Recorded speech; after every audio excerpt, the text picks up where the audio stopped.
Hello dear students, good morning.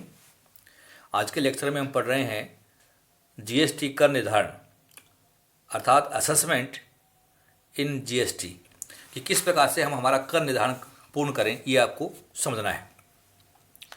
कर निर्धारण से यहाँ से किसी भी करयोग्य व्यक्ति की एक कर अवधि के लिए कुल आवर्त अथवा कुल जावक एवं आवक आपूर्तियाँ अर्थात outward supply and inward supply की करयोग्य राशि की गणना तथा उन पर देय कर की गणना करने से होता है। दूसरे शब्दों में कर निर्धारण से आशय इस अधिनियम के तहत कर दायित्व के निर्धारण से होता है। वस्तु व सेवा कर अधिनियम में कर निर्धारण की कई विधियों का उल्लेख किया हुआ है जो हम आज के लेक्चर में अच्छी तरीके से समझना चाहते हैं। सबसे पहले है सेल्फ असेसमेंट अर्थात स्वयं कर निर्धारण, और इसलिए धारा 59 में इसके प्रावधान हमें दे रखे हैं। नाम से पता लगता है सेल्फ असेसमेंट अर्थात स्वयं का निर्धारण। डियर स्टूडेंट्स, प्रत्येक पंजीकृत व्यक्ति को धारा 39 के तहत अपनी विवरणी के अनुसार देय कर का स्वयं निर्धारण करके प्रत्येक कर अवधि की विवरणी प्रस्तुत करनी आवश्यक होती है।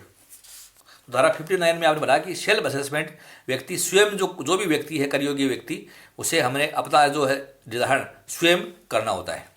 दूसरा है प्रोविजनल असेसमेंट, अंतरिम या अस्थायी कर निर्धारण।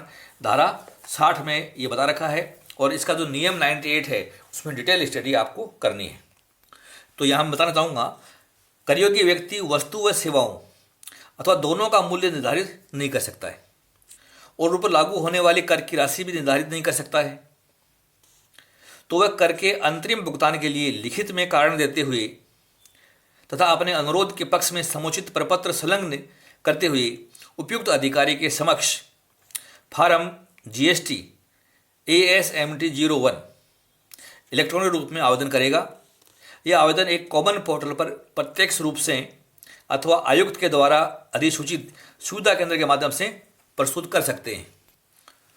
उपयुक्त अधिकारी आवेदन के प्राप्त होने पर फार्म संख्या जीएसटी ASMT 02 में नोटिस जारी करके पंजीकृत व्यक्ति को अतिरिक्त सूचना अथवा अनुरोध के पक्ष में आवश्यक प्रपत्र प्रस्तुत करने के लिए कह सकता है। उपयुक्त अधिकारी ऐसा अनुरोध प्राप्त होने की तिथि से 90 दिन की अवधि में अंतरिम आधार पर कर के भुगतान की स्वीकृति देते हुए एक आदेश पारित करेगा। यह आदेश फार्म जीएसटी ASMT 04 में दिया जाएगा। अंतरिम आधार पर कर भुगतान की स्वीकृति इस शर्त के अधीन दी जाती है कि संबंधित व्यक्ति ऐसी राशि का एक बॉन्ड तथा ऐसा प्रतिभूति या ऐसी प्रतिभूति जो उचित अधिकारी समझे, लेकिन वह बॉन्ड की राशि के 25% से अधिक नहीं होगी, या वह प्रतिभूति से बैंक गारंटी के रूप में भी ले सकता है। यदि पंजीकृत व्यक्ति ने अंतरिम कर निर्धारण के तहत देय कर का नियत तिथि तक भुगतान नहीं किया है तो वह माल व सेवाओं अथवा दोनों की पूर्ति पर नियत तिथि के बाद प्रथम दिन से कर के भुगतान तक ब्याज देगा, चाहे राशि अंतिम कर निर्धारण का आदेश जारी होने के पश्चात चुकाई हो अथवा पहले चुकाई हो। तो इस तरीके से हम अंतरिम या अस्थायी कर निर्धारण भी करवा सकते हैं। तीसरा है असेसमेंट आफ्टर स्क्रूटनी, समीक्षा के बाद कर निर्धारण। धारा 61 उपयुक्त अधिकारी पंजीकृत व्यक्ति द्वारा प्रस्तुत की गई विवरणी की सत्यता की सत्यापन करने के लिए विवरणी तथा अन्य संबंधित तथ्यों की समीक्षा करेगा तथा यदि कोई विसंगति पाई जाए, अगर उसे लगता है कि रिटर्न में कोई विसंगति है, तो वह उस व्यक्ति को फार्म जीएसटी ASMT 10 में नोटिस जारी करके विसंगति की सूचना देगा तथा नोटिस की तारीख से 30 दिन के भीतर अथवा ये अवधि अगर बढ़ा दी गई है तो बढ़ी हुई अवधि के अंदर देय कर की राशि, ब्याज तथा विसंगति के संबंध में कोई अन्य राशि के भुगतान के लिए कह सकता है। उपनियम 1 के तहत जारी किए गए नोटिस में दी गई विसंगति को पंजीकृत व्यक्ति स्वीकार कर सकता है तथा कर, ब्याज तथा ऐसी विसंगति के कारण उत्पन्न अन्य राशि का भुगतान वो करेगा।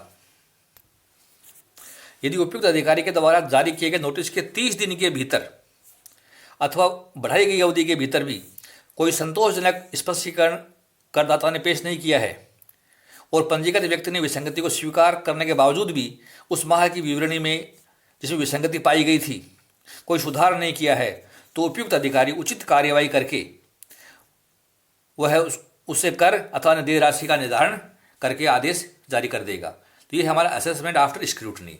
चौथा है assessment of non filers of return, अर्थात विवरणी प्रस्तुत नहीं करने वालों का कर निर्धारण धारा 62 में कैसे करें, ये आपको समझना है।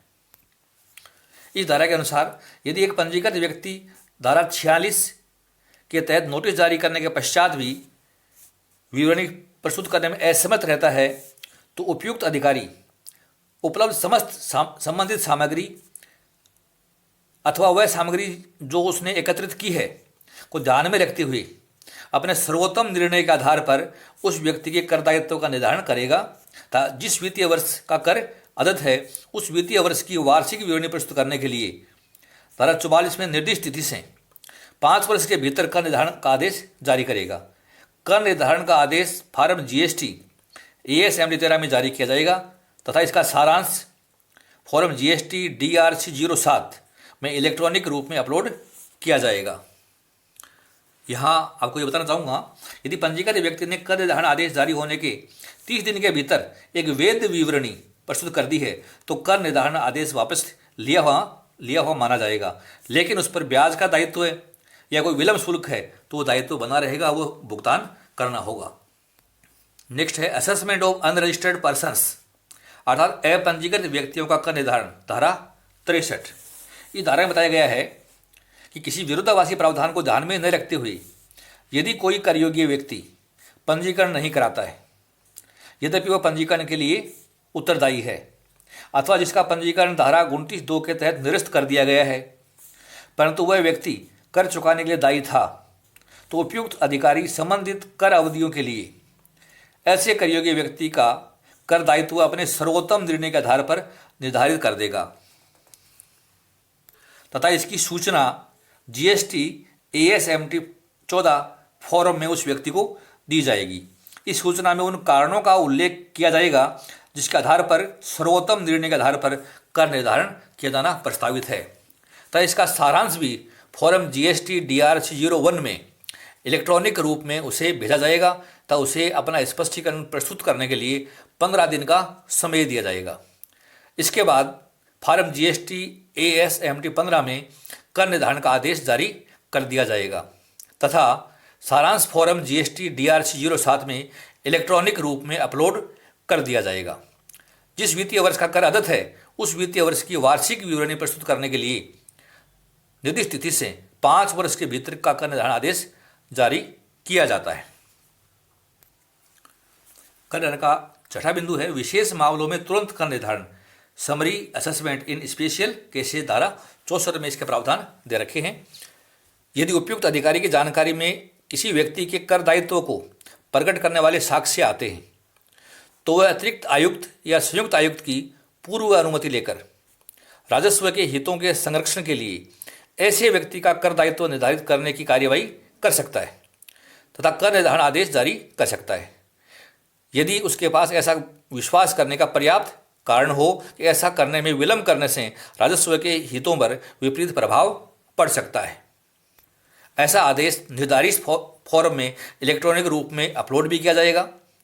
यदि करयोग्य व्यक्ति जिससे दायित्व संबंधित है उपलब्ध नहीं है अर्थात उसका कर निर्धारण नहीं किया जा सकता है तथा ऐसा दायित्व वस्तु की पूर्ति से संबंधित है तो वह व्यक्ति जो वस्तु का प्रभारी है उसे कर निर्धारण के लिए दायी समझा जाएगा तथा कर एवं अन्य राशि का भुगतान के लिए उसी व्यक्ति को हम दायी बना देंगे। यदि करदाता के द्वारा कर निर्धारण को वापस लेने के लिए आवेदन किया जाता है तो संबंधित व्यक्ति से आवेदन प्राप्त होने पर स्वयं की प्रेरणा से अतिरिक्त आयुक्त अथवा संयुक्त आयुक्त ये सोचता है कि आदेश त्रुटिपूर्ण है तो वह ऐसे आदेश को वापस भी ले सकता है और उसका आवेदन भी निरस्त कर सकता है। आवेदन निरस्त करने या निरस्त करने का आदेश फॉर्म GST AS MT 18 में दिया जाता है। तो ये डियर स्टूडेंट्स पंजीयन से संबंधित प्रावधानों के साथ साथ आज के लेक्चर में आपने असेसमेंट इन GST के प्रावधान पढ़े हैं जो मुख्य रूप से 6 प्रावधान हैं जो धारा 59 से लेकर 59, 60, 61, 62, 63 और 64 में आपने पढ़े हैं। बीकॉम फाइनल के एग्जामिन के हिसाब से या यूँ कहें कि GST के पेपर में एमकॉम फाइनल में ये एक इम्पोर्टेंट टॉपिक है कर निर्धारण का, जिसको आपको अच्छी तरीके से तैयार करना है और 6 विधियाँ आपको अच्छी तरीके से समझनी है कि हमें किस प्रकार से असेसमेंट करवाना है। सबसे अच्छा सेल्फ असेसमेंट है, उसके बाद में प्रोविजनल असेसमेंट है। हम दोनों नहीं कराएंगे तो हमारी स्क्रूटनी के आधार पर भी हो सकता है असेसमेंट, नॉन फाइनल्स के रूप में भी हो सकता है हमारा। तो हमें इन नियमों को ध्यान में रखते हुए अपना कर निर्धारण का कार्य समय पर पूर्ण करवाना है। आपको लेक्चर पसंद आया तो इसको लाइक कीजिए, वो अपने साथियों में इसको अधिक से अधिक शेयर कीजिए। ध्यान से सुना इसके लिए बहुत बहुत धन्यवाद। Thank you so much. मेरे अगले लेक्चर में आपको मैं करमुक्त सेवाएं कौन कौन सी हैं वो पढ़ाऊँगा, तथा करमुक्त माल जिनकी हम आपूर्ति करते हैं कौन कौन से हैं। तो ये लेक्चर्स मैं आपको मेरे अगले लेक्चर्स में पढ़ाऊँगा, तो आप मेरे जो लेक्चर है निरंतर आप वॉच करते रहें। Thank you so much.